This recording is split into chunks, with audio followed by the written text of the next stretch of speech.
All right, welcome back to MLB Tonight. Brian Kenny, Bill Ripken. Once again, now this just going through. Padres getting Luke Voit for the Yankees. They give up a right-handed pitcher, Justin Lang. It was a 34th overall pick in 2020. So the Padres looking to compete. Look at they saw the Dodgers have not stopped. They lose Fernando Tatis for 2 to 3 months with a fractured wrist or wrist issue at the very least. But it does bring to mind, Bill Ripken. I know we had some technical issues in the earlier segment. Just want to get you on record here. First, this move. Because Voit can hit, didn't have a great year last year, but he slugged near 500 the last 3 years.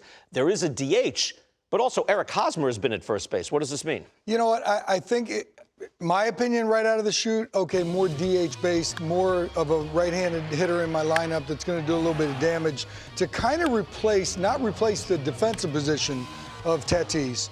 But can we get a guy in here that's going to give us a little bit more thump that we just lost from Tatis until we bring him back?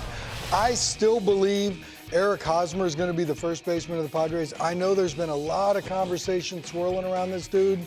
I think this guy can play. I think this guy posts. I think he competes. And I think when he's in first base in your lineup, they're better. So, you know, the moving of the pieces and switching, flip-flopping order is going to depend on how hot somebody goes.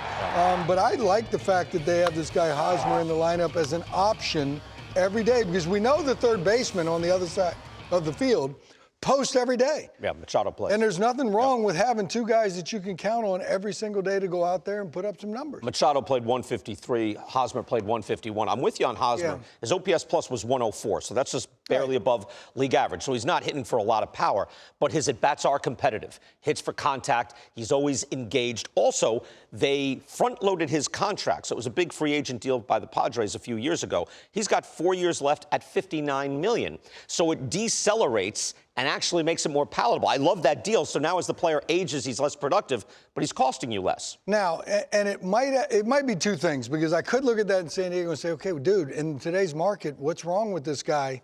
You know, you paying this guy because his ability to go out there and play. But it also might entice somebody on the outside to say, yeah, I can bring that 4 years over here and take that because I do like the player. And yes, he's not your prototypical looking first baseman where he's going out there and hitting 35 home runs and doing all kinds of damage. But his at-bats, to me, work. And even in Kansas City, when he was a Royal and they win the World Series, go back and look at some of that stuff.